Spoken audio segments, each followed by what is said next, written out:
I want you to hit that Peach and Smee. Okay. I got you, man.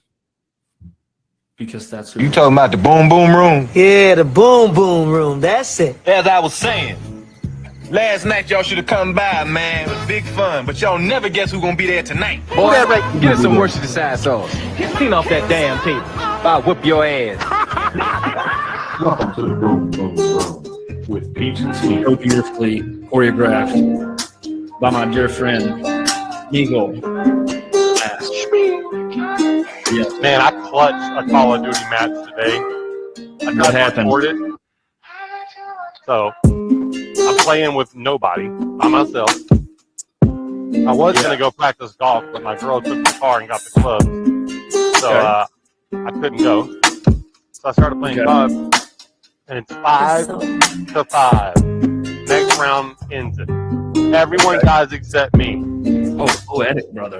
I'm banned from game chat for 2 Poetic. weeks. So I can't talk to anyone, but I can hear the team talking. And they're like, we're dead. Because it was me versus 4 people. And they're like, GG's guys, we lost. And then I run to the bomb because they're trying to defuse it.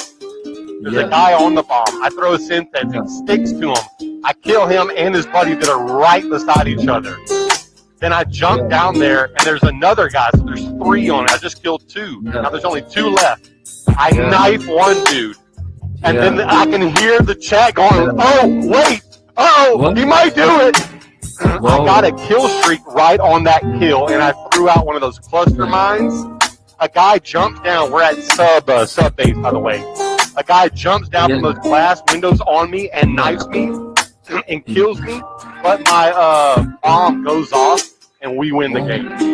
They don't defuse it. We win. And everyone's like, oh! And they were like, Smee! Smee! And I couldn't say anything to them because I'm banned. It was awesome. Guys, chat ban awareness is a thing. We are being censored on Call of Duty platforms. And I hate it. Is it fair? Is it right? Guys, Call of Duty, any that platform is it's freedom of speech. They're taking all our rights, more government control, more Activision control. Let the people be the people and say anybody who knows me in real life knows I don't last long on a censored game. 30 minutes tops, I'm banned for 2 weeks.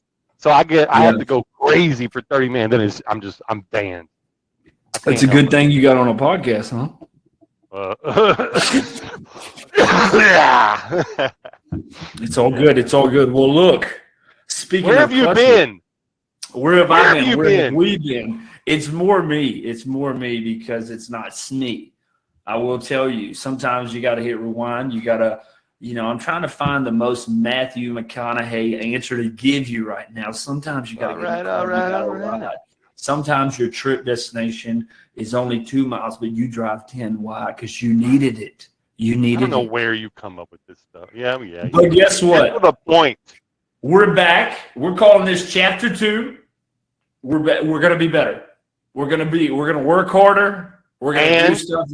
And if we say there's going to be a Peach and Smee podcast tonight at 7. There's going to be a Peach and Smee podcast at 7. Yeah. Right, yeah. Peach?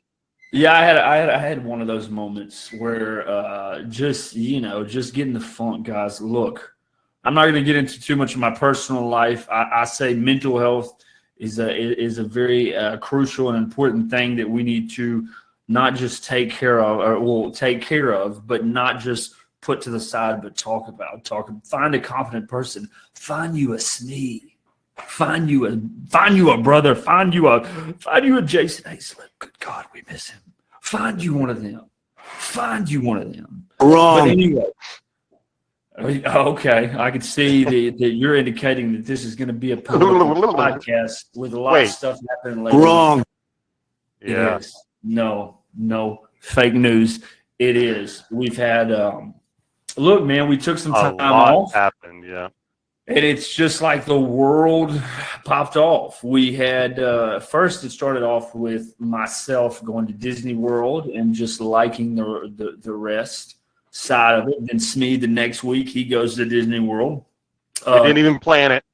Didn't even plan it. But maybe the Lord did. And I'll give you my brief summary of Disney World. I like it. I think that there is definitely talk to me before you go to Disney World. We still have to do a whole episode on Disney, but talk to me, talk to Smee. We've been there are definitely things you can learn from somebody that came before you, because you'll spend a lot more money and you realize it till when you leave. Well, when you leave. well, I'll say we probably took two different approaches, because if you look at your background on your setup, you got all the good, looks cool. I ain't got nothing, so I'm a bare bones kind of guy, and I'm just poor. So we probably spent, bro, honestly, maybe $300 At Disney? We only went to 2 parks. 2 parks. Probably, and it's like 120 bucks or something. Yeah, we probably spent 200, 250, and then I don't even know if we bought food or did anything there. We might have done one thing. And parking. We only had to pay for parking once. So we knew. Here's the kicker: we knew someone who worked there. Yeah, and they got us into the park for free, and then they gave us half off. So you were cavalier with your finances, huh? I don't know. Well, that's not me, brother. That's not me. I go to parks and I buy the $14.99 lemonade. And we stayed out of the park. We did not stay in the resort. Just a caveat to throw out there. Well, people to just know how much Disney is. So go to Disney. You know how you go to a baseball game, and whether you're a drinker or not a drinker, you say, "Hey, I'm gonna." Even a Coke, man. Even a Coke at a baseball game costs $10.50. You get a beer, it costs $14, whatever. So that is a 3-hour experience, right? Well, when you're in Disney, that is now your reality for the next 5 days. Okay, it's spending the $10 for a drink or the $8 for whatever, and after a while, dude, look. We just brought a massive bottle of water because they'll allow that, and some places wine or whiskey. No, dude, there was a couple of people in the resort they had the bins, and you could tell that they were having handles, bro. They planned this. They said, this is not just a kid's vacation. This is mommy and daddy too. Y'all can see Goofy. We're going to get Goofy. Praise God. But anyways, so no, we just brought a big bottle of water, and then, you chug that, and we'd have the liquid IVs. And personally, I'm going to be honest with you, had about a 32-ounce jug. And so the liquid IVs, to me, in a 20-ounce bottle, 16-ounce bottle, whatever you may have, when you pour the liquid IV in there, to me, a lot of the flavors are a little bit overwhelming. But when you put that thing in a 32, it's nice. You know how watermelon water has just this, I don't even know. I don't know who's actually drank watermelon water. Wasn't there a water company that you were wanting to endorse on the podcast that you were in love with? Yeah. It's been 9 years since we had a podcast. I don't know if you remember the name of them. Yeah, no, I don't. Bubbly or something, dude. It was good, man. It was good. I'll find that link and we'll post that link, because that was some. When somebody says sparkling water, I just want to run. But this is sparkling. Yeah, we'll save it for the endorsement. Favorite park, and then favorite ride. Favorite part. Epcot's going to always be my favorite part, just for the simple fact of, how what Disney ties to us with obviously our childhood, but Epcot is what you want to be, right? Because that's what Epcot was designed for. It was always. I didn't go. You didn't get. Okay, didn't go to well, Epcot, unfortunate. No. We went to Magic Unfortunate for Kingdom and then the one I really didn't like, the Hollywood Studios. I didn't like it. Yeah, so Hollywood's a little different. It's a little bit slower. Star Wars is cool, but so my favorite ride is just the quick cheap tip, free tip. It ain't even cheap. It's free.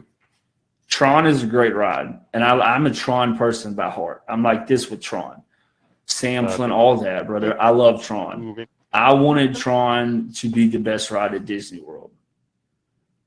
for as long as you wait and for as quick as the ride is, it is a good ride, but it is not the best.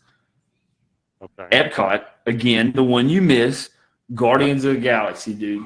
That it's just such a long ride. There's 6 songs, so every time you ride, there's a different song you hear every time. And it's just 80s rock. It's like you're gonna know all the. It doesn't matter if you're not even a rock fan. You're gonna know the music. Like it doesn't matter. So, and then you start off the ride. You're going backwards, and you get launched like from 0 to 60 in 2 seconds backwards. And when the momentum catches at the 60, you spin around, and you're just in the universe, brother. That's cool. So, what was your going favorite ride? Well, out of the ones I did, I mean, honestly, I would say that I don't even know what it's called.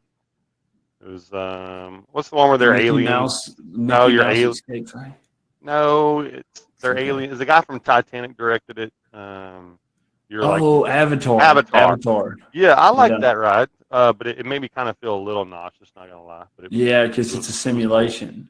So, do you think that because there's a lot, I've noticed Disney's going to a lot of simulation rides. Like it's not even like so we went from like the wood roller coasters to the metal and all these gears and whatever and pulleys or I'm not a mechanic, okay, but now we're going to like more of the simulation side of it. Do you think that's like that's the new future like this of rides? Yeah, or do you I think so. hope that there's still like the rock and roller coasters, the Texas Outlaws. You remember the Texas Outlaw at freaking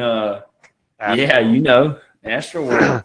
Bro, I think both. There's always going to be the old school mechanical metal or wooden roller coasters. I think those are the best, honestly. But the simulation stuff's going to get more realistic and more realistic. There's something beautiful about a wood roller coaster. It's just so raw. It's like eating raw sushi, isn't it? Ooh. Do you like sushi? Do you like dude. Sushi? I freaking love sushi. If I could go to Japan and have sushi in like the freshest way, like if they just sliced it off the fish and had like that sticky rice and just laid it off on that rice. Sticky rye. You want the sticky rye? You like that white boy? Yeah, boy. And Japanese. I would be like, band. Yeah. It's funny. Anthony Bourdain. You know who Anthony Bourdain was? Yeah. No. Chef. He was the chef. Dude, he was such a good writer, like, and a great host. He did a lot of. It wasn't like cooking shows. It was more like culture and food shows from around the world. And, Discovery Channel type show. Parts unknown, man. And he ended up killing himself a couple years back, and it was tragic. But he seemed like a really good. Anyways, he says all of the chefs that he knows, and he knows like some of the best chefs in the world. All of them, their favorite place in the world to go is Japan for food. Japan, really? Yeah, no. You would think that it would be kind of, they got seafood. They have sushi, which is just seafood, but their take on it and the way they use their ingredients and the way that they perfect every little thing. It's done like a master. So, can you look up something real quick? Yeah. Okay. Can you type in, because in the World Cup over there, in like not so much in the not the World Cup, but over here we have the Copa, and then in Europe they have it's just is it the European Cup? Yeah, they have like the Euro something. So, anyways, they were making signs. If you could type this in, like the signs that they were making to other countries when they were playing them. So, if it was like Berlin, it was like Spatzel is better than fish and chips. And they were making, so like that was the going thing. So it was like all these countries saying, and so there was an article with like all the signs that it like saying like, fish and chips are trash or something's overrated. So it was like this European thing they were going back and forth on. I didn't know if it was, it was pretty cool. It was a cool little riff. I could see somebody telling, what would Mexico, like, what are we going to tell Mexico? Because when you feel conflicted, bro. When you feel conflicted, I love Mexican food. I think Mexico's probably it's up there, for best. Tortas are worse best than countries for food in the world. Yeah, I mean, like, what are you gonna say? Tortas are worse than. Well, God, we can't say hot dogs. Yeah. Well, yeah. shoot. Oh, quesadillas. No, shoot. That's theirs. Dang it. Burritos. God, I love them. It's got Dude, five, yeah. burrito. 'Cause- Now, can we claim Tex-Mex? Texas can claim Tex-Mex. I think we can. Hey. Yeah. Excuse me. I got kids at the door. Yep. Afuera. Speaking of Spanish. Y'all didn't know. I knew, but I know. Anyways, yeah, you're just not saying. I don't know if you found a link to that. I didn't know how credible that was, but Yeah, my internet's not being very cool. Cooperative. it's all right, brother, because 9 times out of 10, it's my internet. That is true. Hey! Don't worry about it. It's not that big of a deal. It'll be all right. Anyways, Okay, so look, back to what we want to get to is let's get on track with what is going on, because we just talked about what has been. But what has been is not what is, because 2024 seems to move like the speed of a bullet. Speaking of, nice transition. Shut up and play the video. Nice transition. So obviously we had some commotion at this rally in Pennsylvania with our former and what some believe to be our future 47th president. My mouse went dead. But look, was speaking at a rally. Obviously, we're not going to beat a dead horse. Donald was speaking at a rally, and an assassination attempt was made on his life. Now, there are a lot of different beliefs. What happened? What didn't happen? But when you get, after usually when the dust settles, you find the little bits and pieces of evidence, like so. Give me 5 seconds. I'm not as fast as me, but I'm doing the best. Let me while you're typing. Yeah. Would you? I do not think that there was any sort of conspiracy about this. I don't think that any of it was faked. I just think that it was a perfect shitstorm, and the Secret Service just dropped the ball. And communication and prevention that was set up. There was just a lot of mistakes, I think. And I also think that I saw a video where they interviewed the Secret Service lady who's in charge of it, and they asked her if she was going to step down, and she was like, "No, I think she should definitely step down." Anyone who's in charge of the Secret Service, or at least maybe the person who maybe she doesn't have to step down, but maybe it's the person who was in charge of that detail, that security detail, they need to be out. So we have Tim Kennedy's take on it. Do you think there's some sort of conspiracy, or do you think I'm going to be honest, a screw up, a big screw up? This is what lets me down. This is what lets me down about what we have. Hey, boy. Out of film.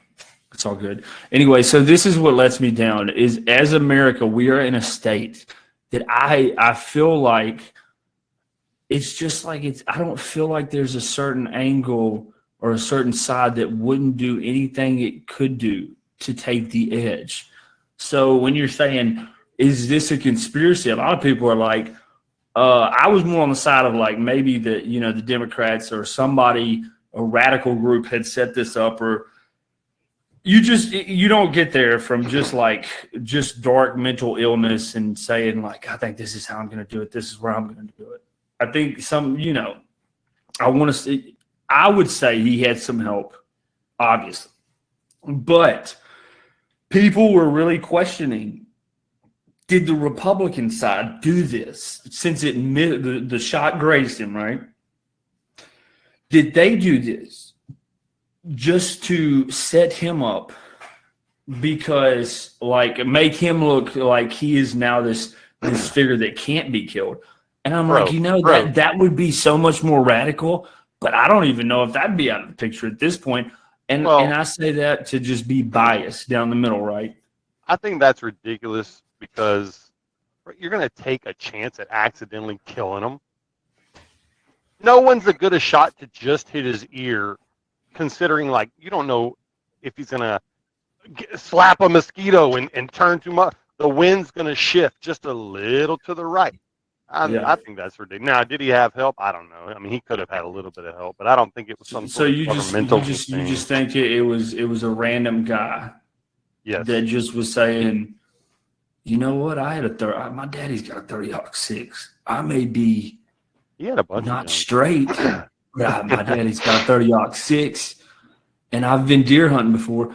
Look, I know what buck fever feels like, bud. I've looked a deer down and I couldn't keep that target still for 5 seconds. Maybe that's what happened. And here's the thing: is everybody's like, "Oh, dude, he looked like us. He had a Republican shirt on. We didn't know." Yeah, I don't know. I don't know. There's Look, no, I'm gonna look, play this. I'm not saying there's. Let me just finish just one little. Go ahead. There's definitely a bunch of fishy stuff and a bunch of weird coincidences and stuff. But all of that, even if you keep all of that in mind, it just doesn't make sense that that you would take his life, at least from a Republican standpoint. I mean, maybe there's a radical leftist ideology he was a part of. Maybe, I don't know. Just to kind of wrap up your opinion about like who this person was. I don't even know the dude's name. I really don't care. I mean, we could look it up, but dude, it happened 2 weeks ago. Y'all know. Yeah. We know what happened. Y'all know what happened. You get the gist. We base this off common sense. So chances are, if you hear all the facts and it's saying duck, you're going to say it's a duck, not a cat. That's a whole nother conversation. But anyways, I just, Beautifully said. Beautifully said. But so just to be clear, you're saying that this particular person was not an affiliate of any group, but a radical of his own. That is what you're more. I don't know if that's all I'm trying to say is I don't think that any one group. I'm not talking about he might have been part of a leftist ideology group. Like, you can be part of a Facebook group that posts, messages about how Biden is. It's not really Joe Biden. I mean, how many people don't lie? How many people have you heard? And this was probably about a year or so ago. That's not Joe Biden. Biden's a clone. The Biden's a clone thing. I know one guy from Koontz already. I know him I'm not going to say his name, but I know. Yeah, he knows who he truly believes it. That's all I'm trying to say. He might have been a part of something like that. But if this guy that I'm talking about tried to kill Biden, I wouldn't say that the Republicans paid him to do it. I'm not saying Democrats paid this guy to shoot Biden. I mean, shoot Trump. And I definitely don't think the Republicans would have taken here's another. Trump's already winning. He was already winning. He decimated Biden in the debate.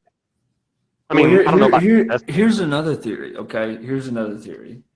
Obviously, let's just at the time of this rally, there are already Democrats in communication saying that leaders of the party need to step up and inform, kind of say something about it to say it's the best for the party to step down. So that's where everybody's they're scrambling. That's why that looked fishy. You know what I mean? But there's another narrative. I've heard somebody say, well, could it have been the FBI? Because Trump's he's not best friends with some of them people sometimes. I don't think they would have missed. I don't think they would have missed because I saw a guy talking to, I can't remember, it's not Pierce Morgan, maybe it's Pierce Morgan. He was on a show. The guy was Marine. Yeah, but Pierce Morgan's so anti-gun laws. It's crazy. No, maybe it wasn't Pierce. I don't know who it was. It was the British guy, but he's pretty Republican. Anyways, he had on the Marine sniper, and the Marine sniper was saying this was a huge screw up. That distance that the shooter was at is such an easy shot. It was about 150. I think it was 450 yards. Maybe they were saying 150 meters, but I think it was around 400. So if you were, let me look it up. How far away was the assassination attempt on Trump? Let's see if my internet works with us here. But let's see. Did you hear the take? Did you hear the take that they gave? 150 yards, Derek. Okay, yeah. I mean, that's not a hard shot. No. And guy would have straight murdered him. And why would you aim for the head? Just aim for his center mass. And then you can go for his head later, for the kill shot. That's why that JFK assassination was freaking. See, this is where it goes bad. Good. Because did you see the tape where they were maybe they were Lori, did we check this guy's background? Was he involved with any type of online gaming that we know of? And I was like, dude, come on. Why is that still a narrative? like Yeah. a hard COD player, just like, you know what, I may go kill the president today. Yeah. Like, what? Anyways, What? let's play this. So video. let me roll you into this video. So we have what we think about this shooter. Now we have to remark, or we have to give a comment on how did the Secret Service respond, and why are people scratching their heads about why did they not do more? So let's share this. Yes, you read my messages. Nothing too crazy. I'm in them D, Christian. All right, I'm in this let's D. listen. Look, they're all pointing. Yeah, someone's on top of the roof. Look. There he is right there. Right there, see him? He's laying down. See him? Yeah, he's laying down. What's happening? This is just the amount of time that they had. A lot of people recognize this. Yeah, look. Just, There he is. Because we have millions and millions of people. Billions and this is not billions. shot yet. This is pre-shots fired. We have people that should not be here. It's much tougher than he was doing the job. I would All have to be doing So it. look, let me just get your reaction to that video. My first reaction, and maybe it's related or not, it makes me realize how small of a venue that was. It looks like a little country fair. It doesn't even look as big as the county fair. It's tiny. And then you got people screaming right there. I mean, why was there not a perimeter set and at least have counter snipers there? And not even counter sniper. Let's just go more basic than that. A security officer with a walkie-talkie. Hey, we got people saying there's a guy on the roof. Within 10 seconds, hey, we need to check it out. I mean, there's no one there. Luckily, you got a Karen he's on the roof. Thank God. That's when women like that are like not annoying and are like super like, thank God. Because I've got a neighbor who like, she knows every little thing that's going on. And those people like, sometimes they're too much, but in this situation, bro, come on. Like, I don't know. And then I'm surprised that some guy didn't pull out his concealed carry and go investigate, like some Joe Blow, you know. Well, It's just crazy. The thing that gets me right is you're talking about the Secret Service. So it's me and you are from a small town, like a lot of us all are from, and I don't even consider Beaumont to be a big town in that matter of the fact. So if we are out in a rice field, you know, Beaumont, when we hear the Secret Service comes out, like they're not playing around. Like it's you can't even drop a coin, you may get shot out there. The fact, if you told me like something like this happened with a local politician, but we're talking about the president of the United States, we're talking about the man that rides around in a limo that's worth millions and millions of dollars, has this glass that you like a nuclear bomb can almost drop on this limo and it's still going to be driving. This is the same guy that we're just talking about. You not only let this guy climb up, get a vantage point. People had eyes on him. There was obviously this had it like, so he probably had, I would beg to say a minute or two. Surely he had to be up there, right? Well, that's why people think there's something fishy about it. It's so outrageous that this could even happen, let alone some random guy on a roof. When people see like it's. I mean, on a roof, a city on a hill can't be hid, brother. You're high ground, so it's not hard to see that. Yeah. And obviously, here's what we do know: snipers had the drop on this dude. They turn to face this man. And for some reason, I'm confused about, because I heard that you see that angle of the roof. It's not like a super high, steep pitch. Yeah. It's not like a head glitch. So you got this little like 15-degree angle or something, 10-degree, and then snipers are over here. Maybe they're just a little below. Yeah. They can't quite see. He's on the head glitch in Call of Duty. Yeah. But right. then I'm like, well, then did they stand up to take the shot? How did they get the shot off so quick and so accurate? But they couldn't see him before. I agree. I mean, there's a lot of weird stuff with it. And you have what they say. Obviously, that somebody, I don't even know if that's a real document. It was floating around for a second, like, which I doubt it's real, because if that is real, and he was like, "Hey, I'm the sniper that was behind the gun. They told me to stand down." Yeah, I don't think that's credible, just because I know it was posted on What do you mean? some What page. what was said? So the sniper, so the supposed sniper for the Secret Service, gave his account, and he gave the account that was, so to say, honest. Like, hey, I had the shot. We were told to stand down, but then, obviously when shots are fired, that's when I returned fire. So I was told to stand down. So when he says I have the shot, I'm saying, okay, this you're guy saying has a picture that when you look through a gun, I mean, like it's deer hunting. You look through a gun, you can see all the tines on the deer's, brow, or whatever you want to call them, the antlers. Same concept. He probably saw that the man was armed. Why don't you, like, bro, you don't just play around like that.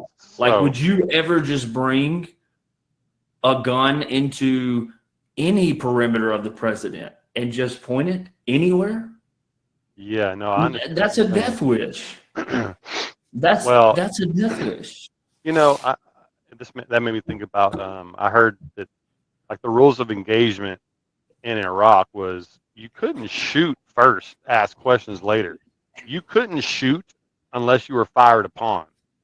I don't know if that's the sort of rules of engagement that the Secret Service follows, but maybe that's kind of what they were doing. Like, let's wait. As soon as something happens, we pull the trigger. But that would make sense if there was some way to mitigate what was about to happen. No one even approached the guy and said, "Hey, what are you doing?" while the sniper's watching. The sniper just watched and waited. Nothing happened where someone went to go to try to stop them. So that's why I'm like, oh, well, maybe that's the failure of the Secret Service. Why are those the rules of engagement? There should be like a contention plan. Like, okay, the rules of engagement are you don't fire unless you're fired upon. However, if you cannot get boots on the ground to intervene before, it's your discretion. Or you radio it in and the boss says, take them.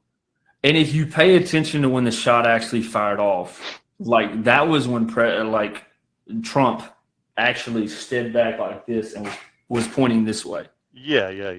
And so I don't know if that was like, bam, that's my time. I don't know, but it's crazy that something like that not just only happens in the Secret Service, and this is what we have to say, you did right or wrong, or you did a lot of wrong, whatever. But it's just crazy that we're at a point in the United States of America where that's still happening. That's still a thing. When was the last assassination attempt? Reagan? Yeah, they got that guy. Can I share my screen and walk us through this just so everyone's kind of on the same page? Because I haven't even read this. I'm just kind of looking at it. No, go ahead. Okay. Just let me know if you can see it. You've got to allow it. I got to allow the screen share, but I will. All right, there you go. Go ahead and give us. All right, so this just shows where it's at. There's Butler, the rally site, just west of it, and then here's the. See if I can zoom in. Oh, nice, brother! You're getting down to the deets. Yeah. So here's the bleachers. Here's Trump's location, and then I wish they would show where the barn was. I'm guessing it's here. I'm guessing it's right freaking here. I mean, that looks about 150 yards. Anyways, we go down. Trump at 6:05. Trump starts addressing his supporters and speaks for only 6 minutes. So maybe that too had something to do with it. Like, Secret Service is not. I'm sure they're ready, but they're probably distracted the first 5 to 10 minutes. Yeah, but that just seems like a flaw, brother. You're the top of the top. You know what I mean? If as soon as Trump reaches to a viewable position, we're on it. Anyways, go ahead. So this is probably the video you're talking about. It says the video shows some attendees notice the gunman on the roof at least almost 2 minutes before the shooting begins. Okay, so that is the same video, yes. At least one law enforcement officer appears in the video to be walking around the building where the gunman is on the roof. Okay, so there was a security guy on there. You can see the gunman And laying down on the roof. Go ahead. could you imagine being that one, like, for me, if I was that law officer and somebody's like, hey, there's a guy on the roof with a gun. I'm like, bro, I'm here to save the day. This is my duty. This is my I'm D-Day. getting up there as fast as I can. I am getting up there, or he is not. The second I see him start to even put his hand into where the trigger, against the trigger, I'm, doing something to, like, as a law enforcement, you should be able to make that shot. He had so much time to get at least in range, a pistol range, right? Something. Anyways. Yeah. He might have had trouble getting up to the top. So, and then it just says that some people were said, like, hey, he's on the roof, he's got a gun. And then it says, Trump's in the middle of speaking, he turns his head, everyone knows this. He's got a gun, and then 3 shots ring out. Then a pause and 5 more shots, and then the final shot, which was him getting hit. It looks like the shooter had 2 different weapons. First 3 shots were consistent with alleged weapon A. The next 5 were with weapon B, and then the final acoustic impulse was probably the big boom from him getting smoked in the head. He did pause a little bit. Okay, so let's look at this right here. There's the layout right there. Okay, where's Trump? He's the red. Right here. So it's 400. Oh, he was off to the right. 400 to 500 feet. Yeah, but that's 150 yards. So he's over here. Long moment. Yeah. So the counter snipers, you think they should be able to see that, but they're on this bottom incline right here. Maybe they just couldn't see it. I'm wondering why there wasn't a whole team over here, and then maybe a couple on these, like patrolling this 5 over here. This looks like this is a big complex. It seems like there should be about 10 or 15 guys patrolling this area, and then of course lots of people on him so no one can get through, and then people perimeter. Like, that's such an easy place to defend. It's really weird to me. No, and the thing is, it's really you look at that they go speak in like these bigger cities, larger cities, so much more vantage points than what you're seeing right here. This should be. I mean, do you think that they just had that? I know, but do you think that they had this mentality of some days we go into work and we're like, just an easy day at the office, man. It's Friday, nothing's gonna happen, everything's done for the week. You think that was the mindset, the kind of complacent mindset that is the most realistic approach to this? I'm sure, dude. Well, I mean, if that's what it is, I guess that's just human nature, because it happens, obviously, it happens to us all. We get complacent. Yeah. And if that's the reason behind it, then obviously the United States is just there needs to be a shake up, and there needs to be some higher accountability. Yeah, no, you have to know what's at stake, especially right now, the shape that not only our nation is in, but and I would say, I'm not just going to say the radicals on the left. There's radicals on the right, man. There's, at this point in our country, it's like now I'm just center. I just agree with what I understand to be common sense. But go ahead. I'm just saying at the end of the day, I just I don't know. I got my kids at the door, so I lost. Well, what I was thinking whenever you say radical, I don't want to say radical, or there's Go, hey, say what you got to say, because I got to pee anyways. Okay. You got 30-second riff. All I was going to say is that I think people don't want to admit this, but everybody has been radicalized at least a little bit. There's the people on the right are now 10 years ago, well, probably 20 years ago, 25 to 30 years ago, which was the 90s. That I know that seems crazy.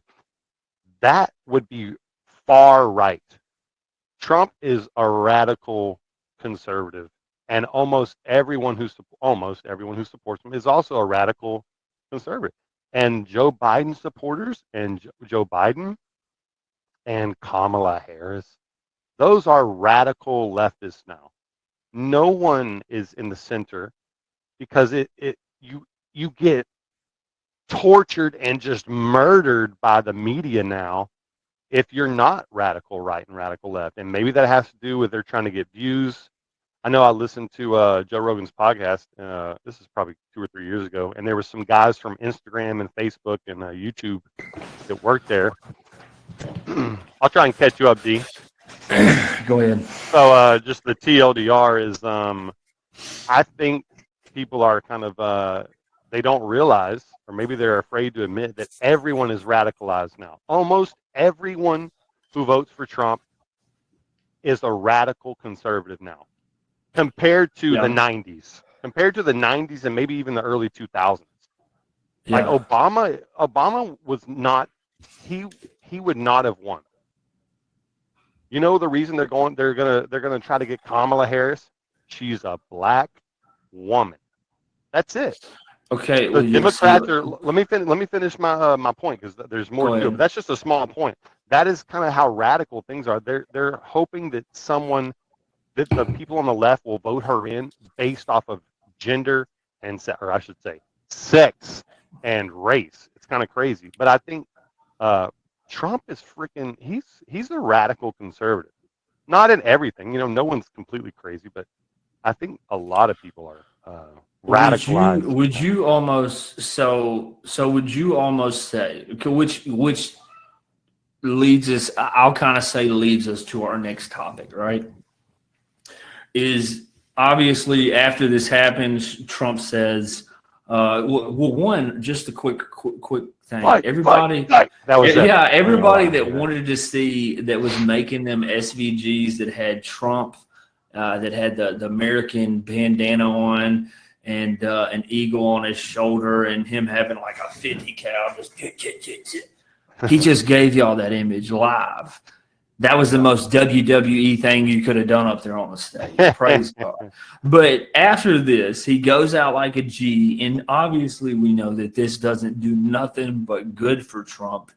And now the Democratic Party is instant scrambling, because if that was going to, matter of fact, you actually had one of the people, politicians, that was like, oh man, he shouldn't have missed. Well, now obviously they lost their jobs. Because you just can't say that. Bro, Tenacious D is gone now because of that. It's freaking stupid. Look, I don't agree with people saying that, but I also don't care what people say. I just don't get offended. I hate this hypersensitivity to like what people say. People make jokes and they say off-color topics all the time. Who cares? But in a sense though, it's kind of going back the other way. So right when we had when cancel culture first became a thing, right? That's a radical leftist idea, right? Yeah, and that's what I'm saying. And it kind of almost everyone supports it. It kind of came from like, hey, you said this about us in an insensitive way. We don't like you. Cancel. Now, in a sense, you see the right kind of saying the same thing, but only to use it to switch it up for their terminology. So it's just I say both sides are radical at this point. Well, that's what I'm saying, and my point is kind of like I was looking at something today that said Joe Biden supports Kamala Harris, and then under the comments were like anyone but Trump, and I'm like, what? Okay, I understand you hate Trump, but what a dumb thing. You're going to vote against a guy. It's crazy we've gotten to that point. Like, people are voting against someone instead of voting who they want. Like, let's be honest. There's definitely a better Republican than Trump, but there's not a more popular president than Trump. So the Republican nominee automatically goes to Trump. It's not based on who's better for the country. The same thing for the left. Why is Biden not going to be the nominee, other than the fact that he's freaking senile and he's got dementia? It's because I've heard some people say it's not even conservative anymore. It's Trumpism. Like, it's a whole new branch. I would agree. I would agree with that. And that's sort of the radicalness is there. Anyways, I love it if people were a little more down the center. You can be center right, center left. No one should be far left and far right. But see, that's what's strange though, Smee, is that is what Biden used to be, was a Democrat just to the left. That's what George Bush used to be, a Republican just to the right. these are like, and even I would even argue Bill Clinton. You know, like these weren't radical beliefs at first. I've said this for a long time. When this whole cancel culture started happening and the trans right movement and all this crazy leftist ideology started happening, I said we were to the right and people wanted a correction, and maybe it's due to social media algorithms they pushed us way left. And now we're trying to correct it, and we're going a little closer to the middle, a little right. I think that's probably it. I think it's better this way. And hopefully like we'll start to see, okay, everyone's polarized. We're no longer in the middle. We're far left, far left. Let's try to bring it in. Hopefully that's and just to enlighten what you said, is it all started in the what? When the what started? When the cancel culture, extreme leftist, woke. When did the cancel culture start? Wokeism. So let me just give you a real quick side into wokeism, just so y'all could figure this out. I only realized this a couple of days ago, and I've only come out to a few people. I'm a guy. Look at your shorts. They're so tight. I can see your clit. You're a girl. Use he, they pronouns, and I'm going to go by Theo. Theo. Thank God. Theodore Roosevelt. Hell yeah. Now here's cancel culture and wokeism practiced in the finest form. And have she, her pronouns used every time I go home. And no one realizes how hurtful it is. It's like a slap in the face. And I dyed my hair last night so I could feel more masculine. And I was afraid I was going to get thrown out of the house. We love you, Theo. We love you. And I'm going to tell you right now, guys, there are many out there like Theo in their stories. And look, I'm sensitive to that, and like I feel bad, and like that's sort of like empathy. Like her friends that are like supporting her 100%. I just don't support it 100%. I would like you. Here's how much I support it. I would like you to be able to resolve that in a way that makes you feel better. However, you've gone off the deep end. Well, I don't know how to like parallel that with something like, let's say someone was okay. Here's a good way. Someone's an alcoholic. Someone's an alcoholic, right? It's causing a lot of problems in their life, and in order for them to get off of alcohol completely, they start just smoking weed every single day. It's like, okay, you went from one extreme to the other. You were sad about this one thing, and now you've done another alternative that's also not very good for your life. Her becoming Theo is not gonna help at all. People just don't support that. Like, you don't look at a girl and go, "You're a guy, you're Theo." Listen to her voice. I'm a guy. I want to be called Theo. Girl, you better start taking a bunch of hormone blockers and a whole bunch of testosterone, because no one's gonna think you're a guy. Here's what I believe. This is big tech's dream. This is that movement's dream, because they need a lot of insecure people, because that's what they could sell you. Like that's what, when they get you working off of, you don't change anything off of logic like that. That's off of emotion. And so once they start when you start messing with people's emotions, dude, if you figure out that you can manipulate them to whatever. And I think there's obviously a lot more healthier ways for therapy, saying like a person who may have been bullied at school and was told that, hey, you're not pretty you're not pretty. So they felt like maybe I wasn't pretty as a girl, so maybe I could be who I want to be. That's just not the case. You are physically a woman, right? Yeah, you have to take. Go ahead. I was just saying, you brought up a good point. You said that's big tech's dream, and when you said that, I was like, I don't really know what you mean, but I didn't say anything, and I let you listen, or I let you continue. And you said, when you start playing with people's emotions, and you stop using logic, what do you do when you see a video online that you freaking hate? Yeah. What do you do whenever you see a video that's just ridiculous? You go to the comments. Yeah. And you start talking trash. And then what does that do? That brings the algorithm to it, and it starts to exploit all of those comments, and it becomes bigger and viral. and then that draws people to your platform, to your comment, to your post, and it draws money in for the Instagram or TikTok or Yeah, it's a money X maker. or whatever. So that's why I think big tech does like it, and whether maybe they don't even make money off of it, but they get interaction, which is what they want. They want people And that's the on thing, the though, is platform. controversy gets more interaction. Like when we love each other, fan, Exactly. I see you when I see you. It's all good. That- But if that's I got a why I problem with think- you, I'm freaking better Yeah, than I you're gonna see find- you. That's Yeah. why I think that the algorithm has kind of drawn us far left and far right. It's made us think that trans rights are the most important thing in the country. How many trans people do you see on a day-to-day basis? How many gay? I don't know, look, man. and that's less. You're less likely to see a trans person than a gay person. How many gay people do you see on a day-to-day basis? Can I It's say not- something real quick? It's not Can I say that something? important. Can I say something real quick? Hit me. I am what I believe to be. I am a Christian. I feel like I have conservative values. I try to see everybody's side. I get sick of just seeing this stuff because it's so senseless. Like it's like, why is this even an argument? That does not mean just for the sake of this podcast. I would still care about the person, right? I still care about the person. Like it's not that oh God, I don't like this. I kill them dead. No. I still care about the person, right?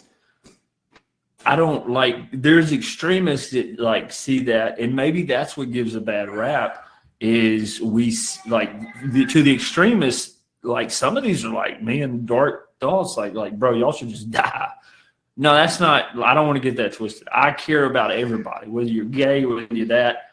I just can't agree with what you align with. And that's okay. We're two different people. I don't put all my stuff on Front Street. I don't say, hey, this is what I don't like, and y'all need to read this every day. Well, Because I think the problem, be conscious. You know the what I mean? problem arises if you met someone and you talk to them about their views and you disagree with them, you'd be like, oh, I don't agree with that, but hey, man, I still love you. Or hey, girl, I still love you. It doesn't matter. Yeah. But when we see it being blasted on social media, it becomes a part of our day-to-day life, and then that's what pisses people off, and that's why there's such a big movement to squash this BS. It doesn't make any sense. But see, here's the deal, though. It's like back to the John Mayer song, man. Once they have that narrative, they can use it any way they want. Because they put the bait out there for the narrative. Then the bait is bit. Then they have the narrative. Then they can use it in this headline and that headline. And, oh, did you see where Trump says he'll grab a woman by the, it's like, do we it is a narrative. And is there Hold on. What did positive Trump and say? negative? What did Trump say? Oh, I'm just referring to when he was referring back to when he said he grabs a woman by the crotch. Wrong. Like,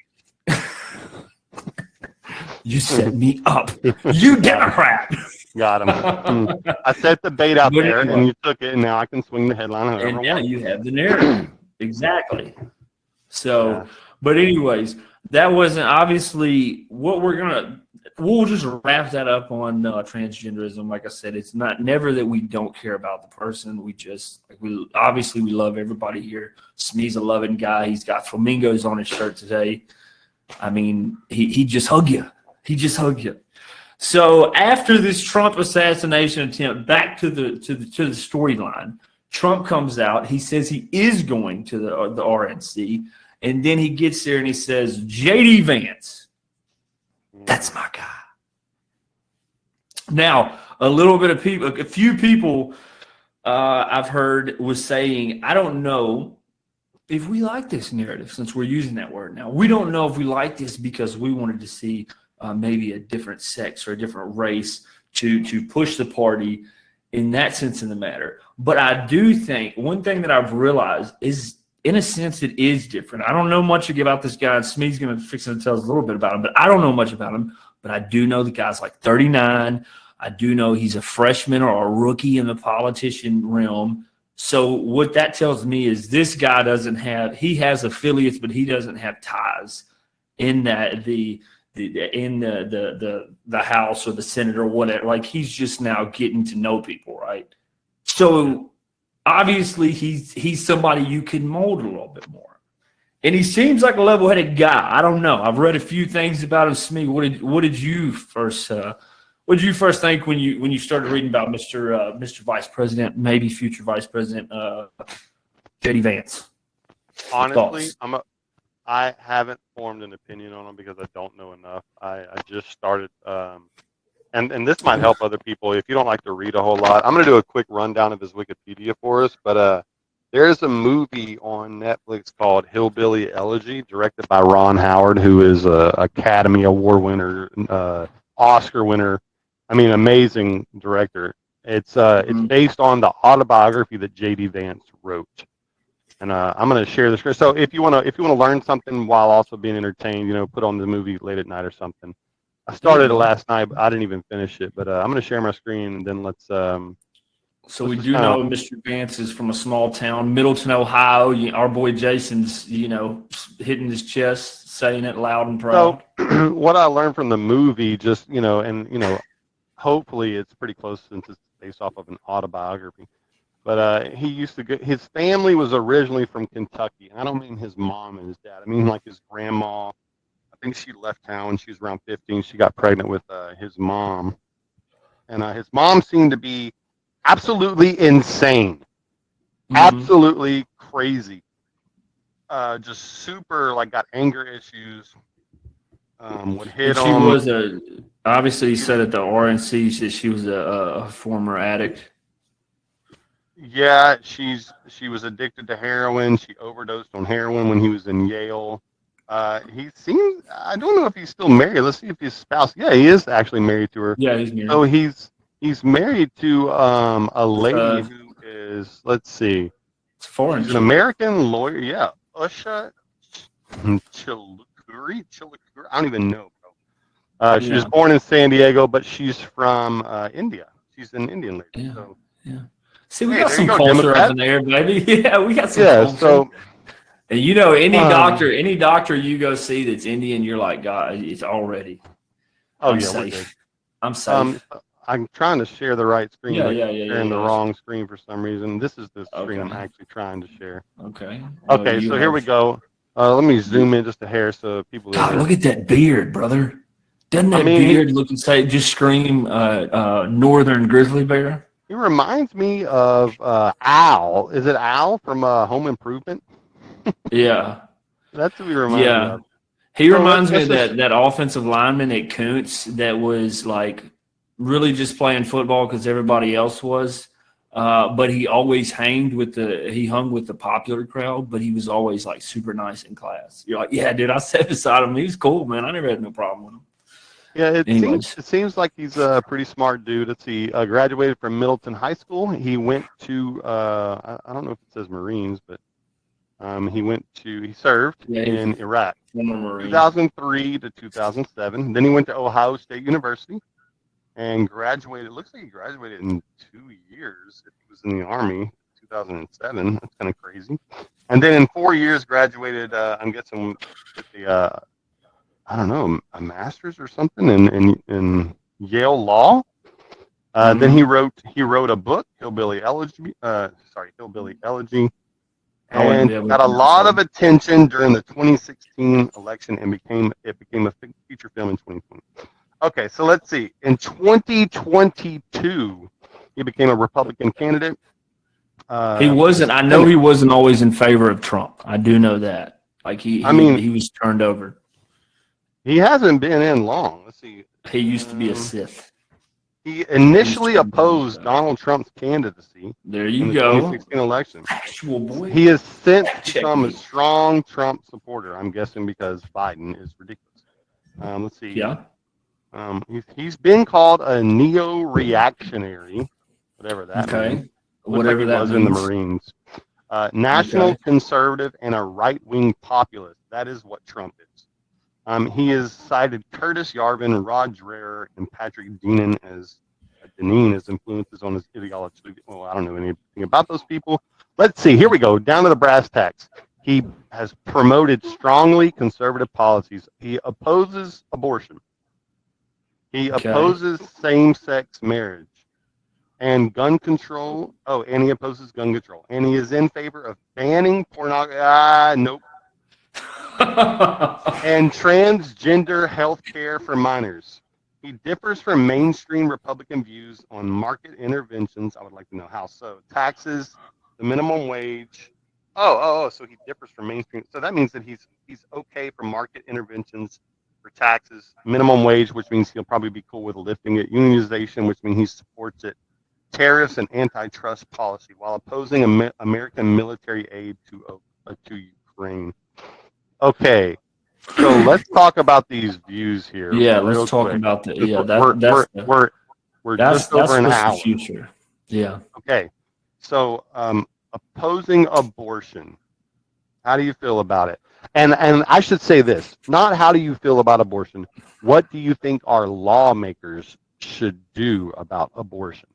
Well, that's essentially what I feel about it.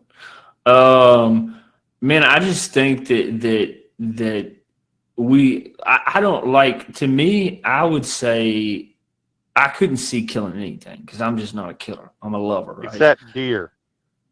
Except deer. Oh wow, fair. Okay, no, I like that. I like on. that narrative. But anyways, I just think that there are certain things in life that God, it's just not an easy thing to say, is it? Like when you start talking about, look, man, I don't agree. I don't agree with it, but there's been a lot of things that when I say I try to see somebody else's side, like when somebody says, oh, well, what if, and then they give like the worst case scenario, and you're like, dang, that would be crazy if it did happen. So like rape, a rapist or let's go with rape, and the mother's life is in danger. You support those. Yeah. Okay, I understand that, and that's a very popular opinion for conservatives. I don't have a problem with abortion. However, I think there should be like 3 strikes you're out. And I know that's a weird thing to say, but I don't. Wait, time out. Are you saying like 3 abortions and you're out, or one? Because I would say one's too many, but you're saying like. Yeah, I'm saying like 3 abortions. God, Yeah. I mean, honestly, I would say if you would take that, it would have to be at least 1, just because, like, after the first time, dude, you should be so. Well, what if the first time was rape, and then the second time was rape too? Oh God, dude, I'm just saying. No. She needs to just move, bro. Like she needs to get the heck up out of wherever. I'm trying to be super realistic about this, and I'm trying to have a really open mind, and I'm trying to also take into account the probability. Well, okay, so I just no. You want to no. Let's look. How many? Are you saying like being raped by the same guy? Have been raped more than once. And this, I'm sure we can't get into and they were impregnated. Okay. 1 in 5 women in the United States experienced completed or attempted rape during their lifetime. Let's see. They attempted, or they 1 in 5 women have been raped or someone tried to rape them. Dang, that's scary because you're like looking at 1 in 5 women like. 1 in 3 female victims of completed or attempted rape, it happened to them when they were 11 to 17. So let's just say this. So to wrap up that, because obviously no. I want to keep going, please. Let me cook. I'm not even thinking of that. I'm just thinking like it just personal experiences. I know someone who's had an abortion. Yeah. Could that person have had a baby? 100%. Probably would have even been good for her, to be honest. Actually, it would have been bad at the beginning, but it would have been better. I think she would have been better for it in the long run. However, I remember looking up something back in the day, and it was like something had to do with like how much money, the socioeconomic makeup of people that have babies. Like when you think of kids that are screwed up in the head, their parents were drug addicts. Absolutely. Yeah. They're born addicted. The amount of money that we spend on those types of things, the amount of I know it's crazy to think about it. Once the kid's been born or even been conceived, that like we shouldn't have them. But man, I don't know. I'm just an asshole. I'm glad I have a mask on. I like the whole Greek thing where like your baby is retarded, throw it off the cliff, try again. Why spend your life trying to make that baby's life better when they're gonna sure they'll be better, but you'll be miserable your whole life. I would rather just abort the baby and start over. Oh, you're super poor and addicted to heroin? Well, just abort the baby and start over. We wouldn't even have JD Vance, by the way.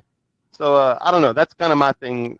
I'm okay with abortion. I think it's whenever I said earlier, like not what not what's your view on these topics, but what do you think our lawmakers should do?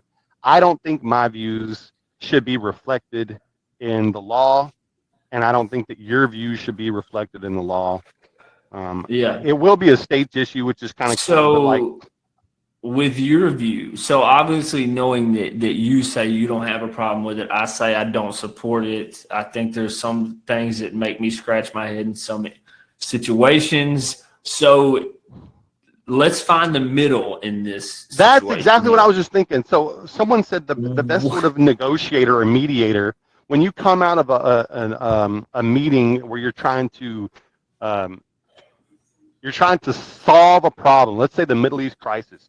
The best way to do that is where no side comes out extremely happy. Both sides come out having a loss and then also having something that I don't like it that if this guy gets in and it also has to do with the Senate and the Congress. But I hate it that like Donald Trump got 2 Supreme Court justices in there. They're in there for life. This guy's going to come in there. He's going to push that no abortion should.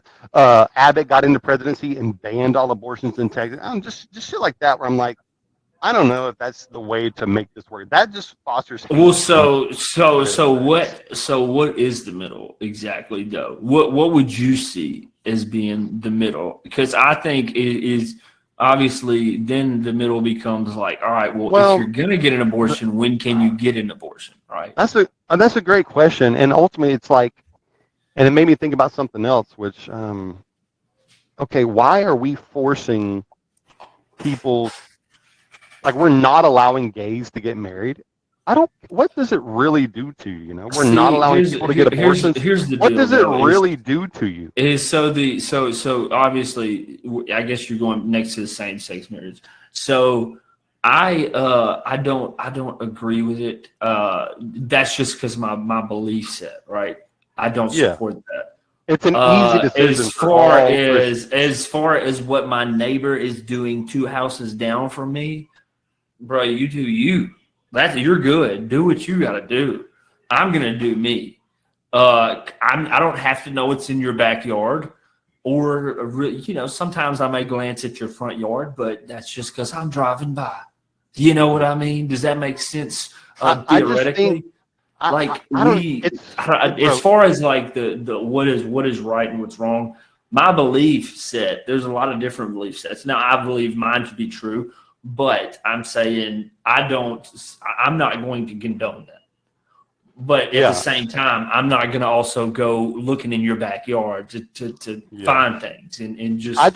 I guess my point is, I think it's weird that you can just outlaw things, and then you're forcing people to, they made a bad decision or they didn't, and now their life is ruined, or almost ruined, or ruined for a long time, and now it's changed forever. I just think it's weird to outlaw people getting abortions. I don't know. That's just my thing. Oh, you're still in abortions? Because I was in the same sex. Yeah. Well, the same. Okay. So, how do you feel about the same sex stuff? Well, that's what I was saying. I just really don't like. It's not like my belief set is my belief set. I don't agree with it, but I'm also if you got your lane in life, so I'm not going to say, hey, you can't do that. I heard you. I guess what I'm going to say was, and the thing is, I'm a respect person. I respect if no matter who you are, if it's positive energy and it's respect at the get go, that's where it is. It's respect. I'm like, anyways, yeah. Let me say it this way: should our lawmakers not make it illegal? Like, because in the Middle East and a lot of countries, it's straight up illegal to be gay. I mean, yeah, I know it's a it lot should more. be not illegal to be married to the same sex, but do you think it should be not a thing? I mean, it's not. I don't know. No, basically, it shouldn't be in the lawmakers' hands. Yeah, that's Is that kind of what how you're saying? Yeah, that's kind of how. Here's the deal, man. Like I said, it's the same thing with everything. Like, I think whatever. Like, marriage is marriage. If you want, as Jimmy, want to marry Billy Bob and then go walking down the street proudly of it, by all means, whatever. But when there's a couple that says, "Oh, that looks a little odd," because at the same, like it is different. You have to know that it is different. If I put on a crazy outfit, I'm going to get people that say they look at me because I'm wearing something out of like it's not what we're accustomed to seeing. I know what you're saying. Now, don't get me wrong, dude. There's plenty of people that I see every day. I don't want to say names, but Koontz has a guy that runs the route, that does the mail. Great guy. Like, should we get rid of same-sex marriage? Like, I'm not telling that dude nothing. Like, go be happy in life. That's what you feel like makes you happy. Should we get rid of same-sex marriage? Or should we leave it as it is? I don't even think that should be in the lawmakers' hands. I just, like, whatever. That's you. Okay. All right. That's you. You want to do that, that's you. I agree with that. Gun control. Do you like where it's at right? Do you like where it's at right now? Do you think that the things that happen in America reflect great laws and or like culture around guns? So this is the thing is I think there is an extreme view to gun control where people say nobody at any time should tell me I cannot. Okay, I think that's just being that's being a little bit much. Like, I think we have to realize that there are dangers to guns. So you don't just give these rights to anybody. And I'd say, like, I wish, that's a federal government dictating this stuff. I wish almost that there was like a union that like could get together and come. And I'm talking about guys that own guns. Because if you own a gun, there's some people that you're like, bro, I hope he never gets his hand on a gun. So when you say gun control, I think from that sense, it should be vetted more because I like the term how everybody says, well, it only takes. So when you start putting more gun control on everybody, like really at the end of the day, criminals are still going to get their hands on guns or whatever. It just takes it makes it harder for the law-abiding citizen. I agree with that. I think that like it's a really hard thing to regulate. I feel like there should be some sort of change. I don't know what it is. I definitely don't believe in like taking people's guns away or like limiting the amount of ammo or I don't know. I don't think there should be much gun control, but I would like some culture change. Maybe yeah, I don't know. There's gotta maybe be just a government. Maybe just a government initiative. No, we used to see milk ads in the cafeteria. Like, it'd be great if we saw like, hey, be safe with your gun. Yeah, positive. Hey, go shoot at the range. Go. Yeah, be safe, be responsible. Learn from a teacher. Yeah, about how great gun control. Go shoot with your dad. Almost like you have to take like before you can own a gun, you have to take like a driver's ed. Like, how you have driver's ed, like you have to take a week of gun classes of like, cause Jedis, man, they don't just whip out their lightsaber over nothing, big dog. They don't just do that. Even if it was, they have to know the circumstances. They have to know, for one, there's not a lot of people. So you say, okay, well, Billy, he's never had a crime in his life. He's never done nothing. He's going to carry a revolver on his hip side, and he's going to go into He's going to go into wherever. Well, he's going to see a situation that he probably fully doesn't understand, and maybe, just maybe, he has the right to use the gun. But when Billy Bob pulls his gun out because he's open carrying, does the logic kick in his mind? Okay, before I pull this trigger, I need to know what's in front of this, what I'm shooting at, and what's behind it. Like not a dog. These are just my logic. dog. Yeah, this is just, well, I mean, and just people, like, because what if you go to shooting and you have all the right motives, but you hit an innocent bystander? What if that innocent bystander was a 3-year-old kid? You don't want to think these things, but you have to, because a gun is that dangerous. It takes life, right? I think the gun culture in America is so strong and so, like, everyone loves it, dude. I don't know if there's much you can do about it other than we just keep that in the light. At least keep drawing attention to these shootings, these mass shootings, and make people aware. Hey, it's a possibility. Because I love when I hear about there was a shooter. Like, maybe we couldn't have stopped it. It's so hard to stop. It is a mental health issue, and how are you going to regulate that? How do you know everyone that's crazy? I do love hearing, like, the church in Houston where an off-duty police officer or, somebody had a gun and stopped the shooter. I love when I hear that. Yeah, they killed 1 or 2 people, and that is freaking horrible. But at least it wasn't 20. It wasn't 30. I think that's awesome. The only crazy thing is teachers. There are no guns on campus. You never know if the police officer is going to be competent or not. That was a good argument. What does it look like in schools? I mean, a lot of people don't talk about this, but obviously I think schools are probably going to be, if there was ever a place for an active shooter, it's probably, the percentage is most likely a school, right? I'm just saying. So, like, it's hard to get into schools, but there's so many people that have keys to go in and out. If a shooter tried a lot, they would be able to get in. It's all about locking doors, basically. You lock all the doors. But the thing is, that's what I was about to say. That shouldn't just be your first resort and your last resort, because if they breach those doors, then you have a school full of teachers that are vulnerable and kids that are vulnerable. Here's my thing. They don't even need. I mean, what's the best weapon if you're trying to conceal and trying to take people down? I'd say probably a pistol. I mean, I could bring in 2 pistols with 15 rounds and probably 2 magazines each. So I got, let's just say, 60 rounds. And there's 1 or 2 cops in a 600. It's usually 1 cop in like a 600 kid school. I mean, and once they're in, and the office staff, mind you, you could just say, hey, I want to go talk to the principal. There are no locked doors in the administration's office once you get past. And almost every administration office is connected.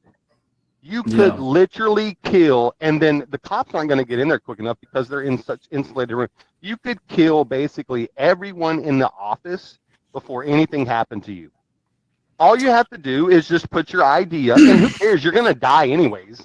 They go into this knowing. So you give them your ID, you get passed through the Raptor, you go in, you go talk to the principal, you shoot them in the head, you walk out the door, you shoot the secretaries in the head, you walk out, you shoot everybody in the head, then you go into the hallways. The gyms are never locked.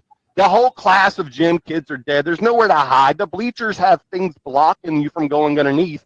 Because remember when we were kids, we'd go underneath the bleachers. That doesn't exist anymore. There's nowhere to go. Then you go into the cafeteria. It would be so easy. The dumbest thing a shooter could do if they want to kill a bunch of kids in school is try to break in through the outer doors. No, walk in and give them your ID. You get the pass. They click a button. You go into the school. We're gonna get banned because we're telling them how to. No. Well, and the thing is, no one has a gun. None of the teachers are allowed guns. There might be like a handful of school districts in Texas. I remember about one in Dallas where they're allowing like 5 or 6 teachers who are trained to have a gun. That is such a good idea. I believe. So, like, you have hallways or sections, whether you have a science section or you have a section by grades. I think at least one needs to be competent. Yeah, one in each hallway. Well, here's the At least problem. one. Here's the problem. Because here, but I lot want to of say female this. teachers. Lot of female teachers, especially in elementary schools and Bro, I middle don't give a schools. flip if it's a janitor. You hear me? Hey, janitor. Well, what I'm saying is the But women aren't look going at to want to this, do though. it. But look at this though. Hey, janitor. We don't hire male janitors. Well, look, there's plenty of military men that would love to come in and say, hey, bud, look, we're going to pay you to be a janitor, but we're also going to incentivize you to use what you were trained to do. And we need you to basically this be your domain and have like you be the Superman. You know what I'm saying? Because this falls into what you were trained to do. What it's going to take? It's like a road, a one-way road that the speed limit's 75 miles an hour with no shoulder, and you have 13 wrecks a year. And then finally they add a shoulder. Finally they put some stop signs or a caution light. People keep crashing into this one intersection. Okay, 10 people have died. Okay, for instance, outside of Koontz High School. It took how many people died at that intersection? How many kids died at that intersection before they finally changed it? I know it was a couple. And then they named it the Jacob something highway or whatever. It took somebody. It took a couple. Not even just one time. Every 2 or 3 years, somebody would die. A kid would die at that intersection. It took them till like 2009 to do anything. And the school shootings the same way. And here's the more jacked up thing about it: the school shootings. Every single school district would have to approve it. So it would only happen in one district. It wouldn't be a statewide thing where Texas goes, hey, every single person here, we're going to have 5 people. It has to get approved. It's such a well, and how long does that take? When they train you take anything to get approved anywhere is like, all right, we're going to have to discuss this for years and years and years. You know what? I literally saw a video where they're training teachers they close the door, they lock it, they turn off the lights, and they try to stack desks up against the chair, and then they grab literally when they say it's there's like something avoid, deny, defend, avoid, deny, defend. So avoid, go into your classroom, deny them, lock the door, and then defend. If they get in, you know what you're supposed to defend yourself with? You're defending kids. Staplers and chairs. What? You're dead. No. And think about really poor school districts. That like I've been in school. I've been in school districts before. I've been in a band hall before where the doors didn't have locks on them. Well, what if we had like a letter that we got sent to the house, and maybe we do, and if we do, then you see what level of responsibility I've taken as an adult. But what if we got letters sent to the house like every quarter, and it said, you know what, this is what Texas spent on your taxes that you pay. So this much went to this tax increase happened because statewide we upgraded your taxes paid for $1 or basically your dollar paid for a new door that is upgraded. So when this sucker shuts, it's shut. And to break it, you're gonna have to like. I've seen where like people are selling some like certain type of doors and being like, hey, this is for a school shooter, like basically upgrading the facility. Look, Yeah. I don't know if we have anything like that. That would be cool. I would be down. I'd be like, yeah, you can raise my taxes a little bit. If I save some kids, praise God. Almost everyone would be on board for that. Okay, banning pornography. You don't have a mask on, so you have to. I already know your answer. Everyone knows your answer. That's another thing that I just think that you got to think when you for like kids, because most of the time you're getting it, like somebody gets exposed to that. It's really before they know what's going on, right? And I think that's the dangers of it. And I don't know. I'll leave that one up for the lawmakers. That's I saw porn when I was like, man, it was like the year 2000 something. I was in like middle school. Accidentally, like on American Online, I got a spam mail, Or I think there was one that was like if you went to Chevrolet.com, it was like porn. Like that's crazy. Yeah. It didn't. I don't think I mean, it's look, as an adult, you definitely don't want your kids to see that kind of stuff. Now, as a boy, we all saw that stuff. We talked about it with our friends. We talked about all kinds of sexual stuff when you're in school. I mean, I think I've heard what Texas is doing with the IDs and stuff. I think that's a good way to do it. Just it's not banned, but you have to like do an ID verification. Well, I think that's pretty cool. You have to think though. It's like when you get exposed to this stuff, it's when you're developing your mindsets and how much, whether you change, whether you knew it or you didn't know it, you don't know how it changed you. Well, you know? I was raised the right way. My parents told me that stuff was bad. I knew it was bad. I knew it was a taboo thing. We were going to church. And then you're not flesh supposed came to in. do that. So as long as you're not allowing your kids to get on cell phones and computers before the age of like 15, they're going to be fine. It's a normal thing. That's non-existent today. Kids are getting. My kids How have many tablets. dads? How many kids found their dad's porn stash? I mean, I found one of my dad's, and I was like, "What?" I didn't even. You know what's funny? My cousin came over and was like, "No, your dad definitely has one." And I was like, "No, he's not like that. He definitely doesn't." And we went into the closet. Sure, freaking, I found a Hustler, and I was like, I didn't think wrong. I didn't think anything bad about my dad or anything. I like looked at the magazine and jerked off to it a whole bunch. Like, what do you think I did? And I made sure I put that bad boy right back where it was, not to get any stains. I mean, jeez. I think people don't want to admit how real sex is and how how it is in every guy's DNA. Every boy around the age of 16, 17, you better watch out, girls. You better watch out. It's just that's my thing though. That's my thing though. Is as far as probably a non-bias, because like I said, I'm a Christian, so obviously I believe certain ways, but I don't want my kids exposed to it. So I guess what you're saying, definitely, yeah. Now you have to have verify whatever. I mean, I guess that's a step in. If that was a step to the middle, I guess if that was any step, that was probably a step towards the middle, because at least let's not make it super accessible and easy to where they accidentally are exposed to it. That's what that's probably what I would my summary on that. I agree with that. And then eventually after years and years of trial and error or accidentally finding something, by that time you're already exposed to it. You heard about it in school. I mean, I remember in middle school, all the guys were talking about. What? Cut him off! Cut him off before it goes in. Uh-huh. You know what Ted Bundy said? Ted Bundy blamed his behavior on pornography. That he swore up and down. He's like, "This is why."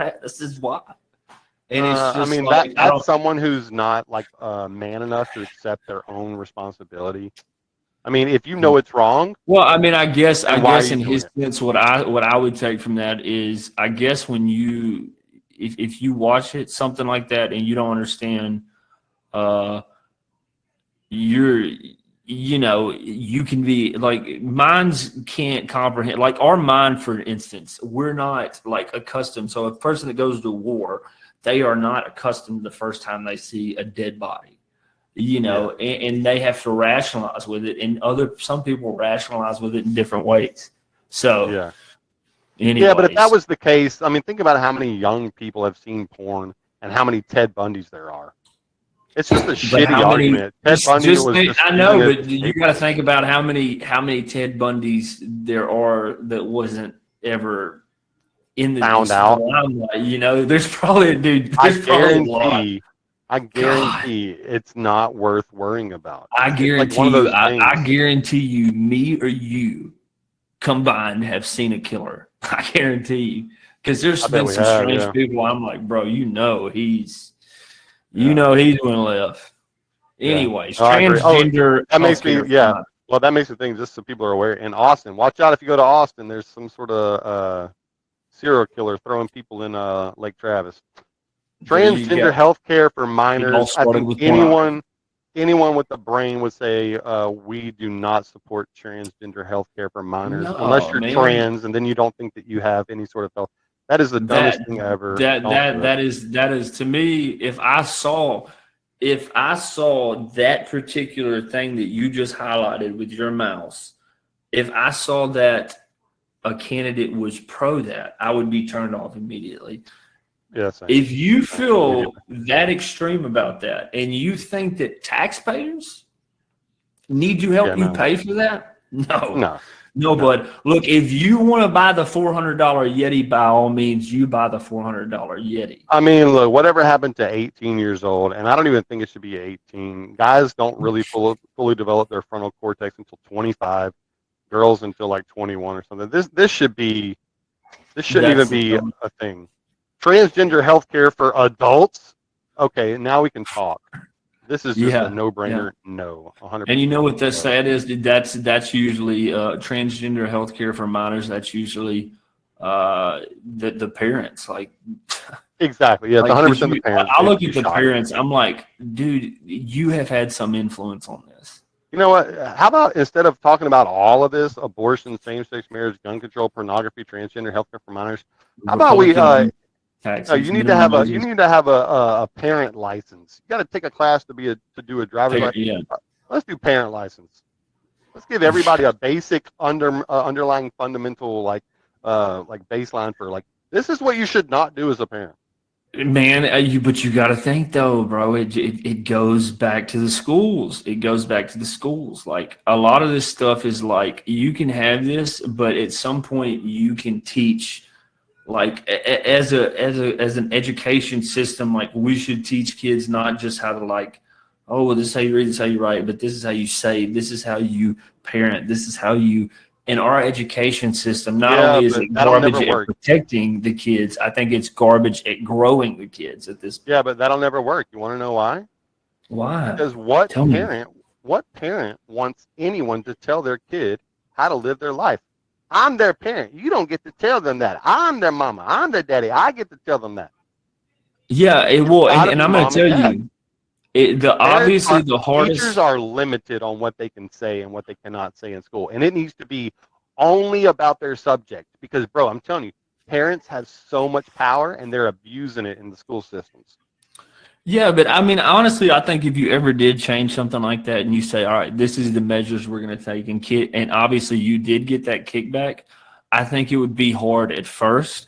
And then from later on, I think it would grow to like an understanding of like, okay, like this is the new, like you would definitely have to take some heat at first, like parents like doing this and that. But it's like over time, you see a generation of like, oh, well, snap, because like really the U.S., like you see, I'm not saying we go to extreme measures of like what some of the Chinese people do, but I'm saying like, let's just take a kid, let's find what they're good at. Because if you match what the kid wants to do with what they're passionate about, dude, that's when you get the people that go far and beyond.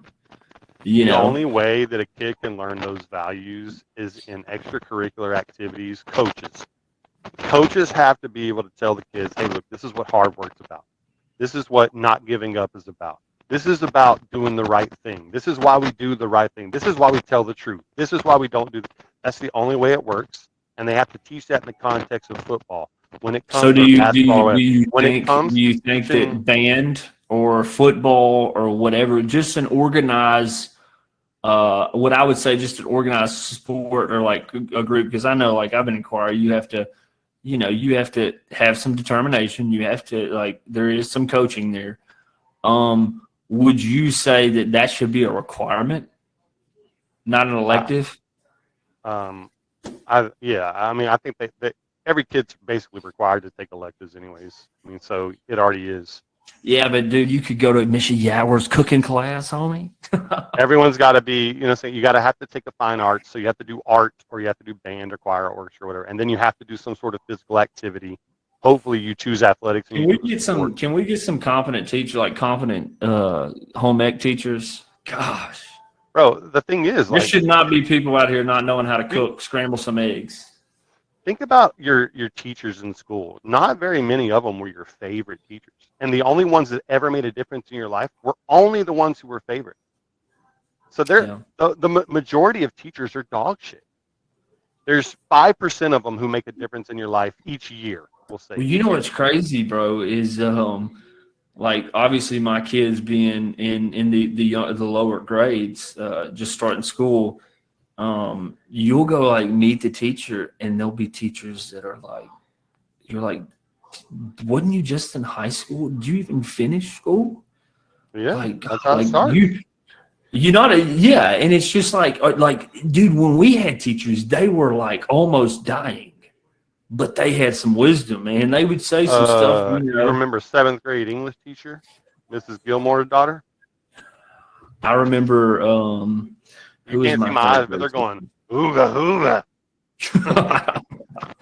I had Miss Fortenberry, dude. Miss Fortenberry. Gosh, she Our was. elementary teachers were old. Yeah, man. And so I'm not saying, again, I'm saying that there's a middle to everything. There's people that could get hired it's like, all right, this is like maybe you're gonna require to be have a year as an aide. Now, what does that do? That backs up the teaching jobs. I don't know, but it's No, they already are. They have to do a year of student teaching.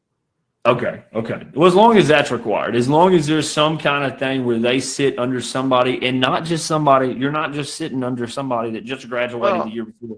You're sitting under somebody that's competent and wants to help others. And maybe we need more older teachers that's saying, hey, let me take a couple of these under the wing. Maybe I meet with them 2 hours a day. Yeah. You know, So, maybe yeah. they spend. So you always are supposed to have when you move in when you move into a new school district or a new school, you always have like a teacher who's like your mentor. Yeah. So you have that. It's just, man, it's not a perfect system, but like ultimately, look, who should be teaching these kids lifelong lessons? Mom and dad. And Hey, if mom and dad aren't in their lives every single day, being consistent and making sure every little getting on their nerves and going like, oh my God, your mom and dad need to be the worst boss you've ever had and the best boss. They need to be on Absolutely. your ass. They don't need to be your friend though. Like there's a lot of friend mind. I'll take that. No, I'll take that back. I know what you're saying. You need to find the meeting of like there is positive interaction, but then there's sometimes that you say something, you need to say something, but you need to stick to your guns after you say. Obviously, you're gonna love your kid more than you're gonna mean what you say. What you mean what you say, kind of situation. Yeah. But obviously, look. Yeah, I know you're trying to cut it off. No. I was going to lead us to the last topic, but what I wanted to say with this last topic is, guys, we are back. We are back, and we are better, and we're rested up. We're rested up, and look, we're just happy to be here. Peach and Sneeze Boom Boom Room. We're going to start back doing weekly. Every Sunday. This is probably going to come out. It's probably going to come out maybe tomorrow. I may do it tomorrow. I may do it Tuesday morning because we're going to have to edit it. And then, but listen, follow the page, like the page. We're getting YouTube. We're going to find out how to put links and stuff like that. We're more proactive from Peach and Smee, and we'll be back in your living rooms every Sunday, Lord willing, and we appreciate all of you for listening and watching. Smee, what do you think about my new background that I put up on that thing, that lava rock? I love it, dude. Yes. If you ain't watching, if you're listening, tune in sometime on YouTube or the Facebook and watch. But with our last topic, since we've been all political today, with today being 7/21, July 21 of 2024, they had early this morning where they said President Joe Biden, that just recently stepped down from taking his name out of the race to be reelected, has now endorsed his VP, Kamala Harris. And I guess that's how you say Kamala Harris, because I always hear people pronounce Kamala so different. What do you think about that? Because I have what I think. I just want to get your take first. I think it should have happened a while ago. I can't believe that his wife and his doctors and the people surrounding him didn't, talk to him over and over about Joe. Just step down. And then endorsing Kamala Harris. Yeah, whatever. I mean, I'm sure a lot of Democrats will like it, but she's just a black woman, and that's the only thing she's got. Does anyone know anything about her? No, and she's been the VP. Like, we haven't seen her. The only thing we've ever seen is memes online and crazy things she's done. She don't do shit. Well, look, It's just a race and gender thing. I'm going to give how I feel about this topic, okay? Because, and I want to try to follow a timeline because I just mentally, I'm trying to like point out the timeline, but I mentally also feel like I'm going to screw this up, okay? So, first of all, 2020 happens, right? Trump loses to Biden. I'm listening. A lot of I gotta use the people. restroom. Still got the Okay, yeah. Just listen. So a lot of people are under the impression that this election was stolen. A lot of people thought in 2020 Biden was not fit to be a president. Okay? We didn't really know at that time, but he went into the White House, and over the course of his presidential tenure, we have felt like we have seen some bogus stuff, some boneheaded moves. You may have seen some good stuff here and there. But we developed with all this is the beauty of social media, with all the videos circulating of like, dang, Biden just fell off his bike. Dang, Biden couldn't get up the stairs to go in the plane. Dang, Biden just passed up such and such. Dang, Biden was talking to Putin and didn't realize Putin had his hand out to shake it. All this stuff. Dang, Biden just called President Zelensky of Ukraine. He called him Putin. Dang, he just called Kamala Harris Vice President Trump. Now, but listen to this. Now we have formulated this opinion where Biden may not be in his right or rational mind. Okay? So this is the party that elected him that thought, or what they didn't, they elected him to be a puppet. But anyways, this is the party that was standing on, yeah, Biden's our guy. Now they're saying, well, we don't know if Biden can continue because he's against the ropes and he's not in his right mind. So today when the news broke, it was funny because when Biden initially stepped down, he was actually not going to endorse Kamala Harris. What looks funny about that now today that the headlines say Biden has decided to endorse Kamala Harris. Keep in mind, he was not, now he is, who had some money come to their house overnight and say, please, please do this for us. Not to only include that Biden, who we now say Democrats and Republicans all agree he's not in his right mind, but now today we're going to put on headlines, Biden endorses Kamala Harris. The man who is not in his right mind said, yeah, this is the one. Why the flip are we even headlining that? Well, you know how stupid that sounds? When you read that he didn't instantly I didn't mess that up, by the way. I think I hit it perfect. No, that was great. I thought you had a speech written out. It was great. When he didn't endorse Kamala Harris, when he did not endorse her. He did not. He did not. Just 2 days ago, he did not. No, I know. And when everyone saw that, they went, wait, what? What is going on? Why would he not endorse her? I'm sure the Democrats didn't even think about it. Somebody posted a headline and screwed it up or something. I don't know. Yeah, but it circulated, brother. And now, if you're anybody with common sense, you got to be like, look, man, anytime, like, if you're making a deal on something, right?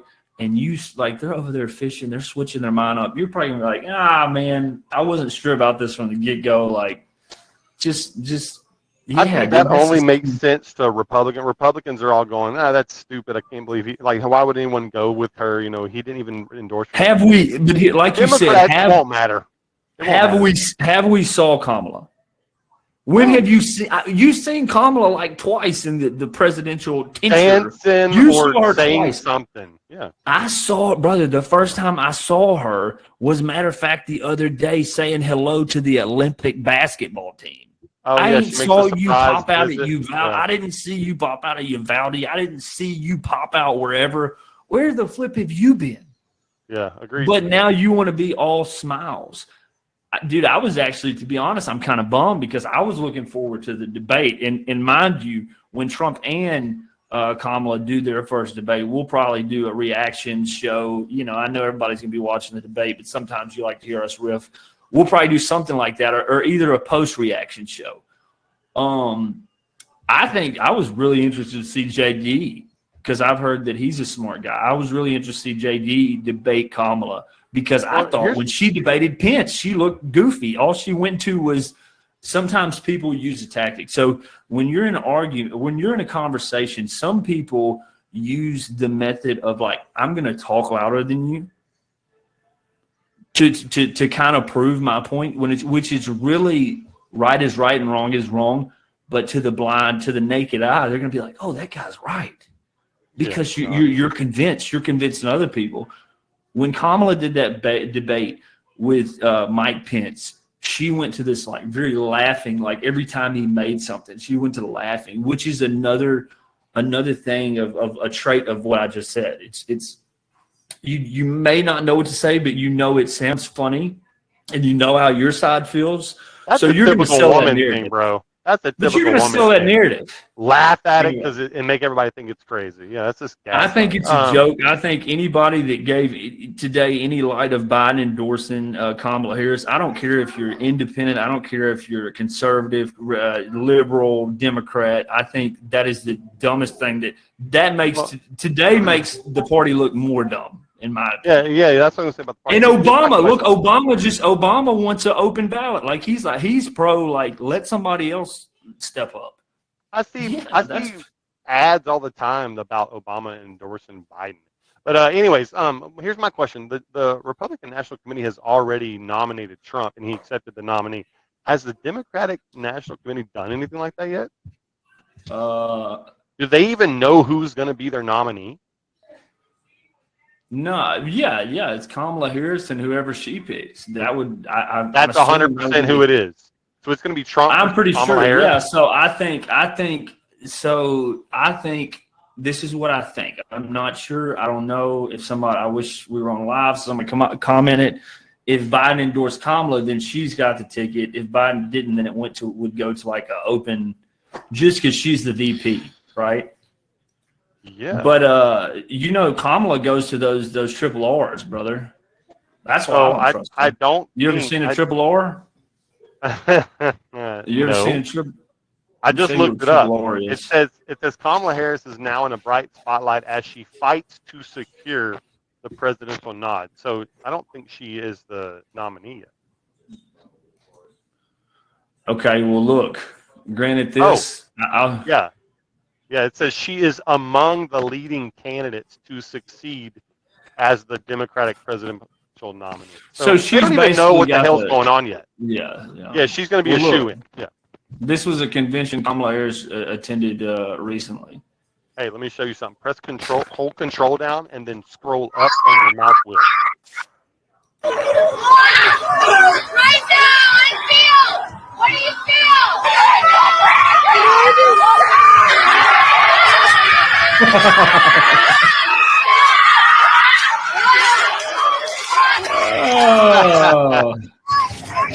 Oh my God, dog! I'd be more. How are they not breaking these sticks? Guys. How are these sticks not breaking?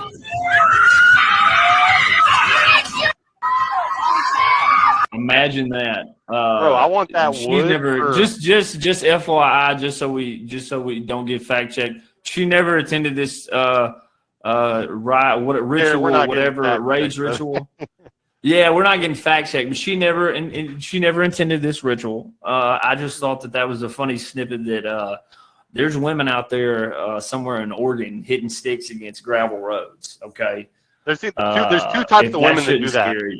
There's two types of women that go to that course. The ones that are freaking batshit crazy, and then the ones who are like really chill and they're just going to like express their anger and emotions. I would love to meet those women. And also, dude, I want honestly piece of furniture in my house to be made out of the wood that they're using because they don't break. What is the odds that we stumble upon that group of women and just have a good time? Hey, can I have a stick? Can I get an amen? It's almost like a nature's mosh pit kind of. Yeah, I mean, I guess you watch. I would be the type of person to be like, that looks absolutely crazy, and then I'd go do it. And I'd be like, I did have an edge there in the spiritual side, like something. I do feel better about my life. Am I liberal now? Something released, man. Something released there. But anyways, I thought, like I said, wrap the whole political topic, because so much things have happened politically, and guys, don't act like the political side is over, because it's only going to get more interesting here and now all the way until November 6th.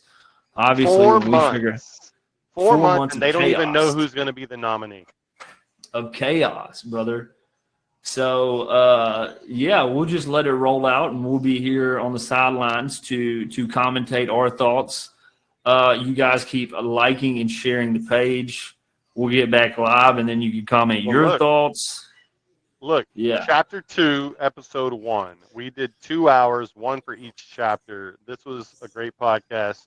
Yeah, Hopefully man, everybody I enjoyed it. felt good. I felt good. I think, guys, when we talk about this, it's never my opinion or just me's opinion. It's also your opinion, and we just find that middle of. There's always a middle. There's always, like, again, you may have to drop your pride, you may have to take your L, but at the same time, you can take your dub. You can go home not empty-handed, and so that's what you do when you find the middle. You find how we can coexist in this place that we call world, and do it to in fairness, right? And let me say one more thing, D. It's been a while since we've had a PJ Smith's Boom Boom Room golf outing, and it would be amazing if we could do that again in Liberty. In Liberty. Liberty's the hot course. I'm gonna fly down, especially for this occasion. It would be awesome. How hot is it up in Oregon? Dude, it's freaking amazing right now. Let me check the weather. Like 57. Let me see. Hold on. No, it's not like that. It's well, we've been having a heat advisory the past couple of weeks. It's 81, but it starts off 60 in the morning, so it's not too bad. Well, lows of about 55, highs of about 84. So not that bad. Look, I'm gonna round it out like this, guys, and I'm gonna tell you, because I don't think I'm gonna cut the first scene in, but you'll figure out why this song's being played and why it's watercolored. Okay, watercolored means it ain't ours yet, bud. But guess what? We want it to be. But I don't want to pay $50, because when you get in this line, you got to make sure royalties are covered. So if y'all like it, vote it. It's watermarked right now, but if you like it, it'll be ours next week. We like it. We like the vibe that it brings. Damn, look at them titties. Wow. Roll it out, D. Roll it out. Hey, man, it's been a pleasure. Love you, brother. We'll roll it out. It's Peach. It's Smee. It's the Boom Boom Room. Where's my son? Artlist.io. Wave to the audience. Bye. Look, he was ready for it. Guys, red, blue. We're all under Or American rainbow. stars, maybe. Jason just clenched his fist and punched his screen. Wait. Love you guys. We love you guys. Music Please let us licensing know. There you reimagined. go. Next week that won't be there. Let us know if you like this, so we can add it. And this could be our song, a song to promote interest, a song to promote a comfortable environment, talk about controversial topics, and bring light in the way we can all. Praise God. Send them out. Tell them about it. That's it, bro. Done. 2 hours. I love it. God bless, brother. We'll see you on Xbox. Artlist.io. Bless you.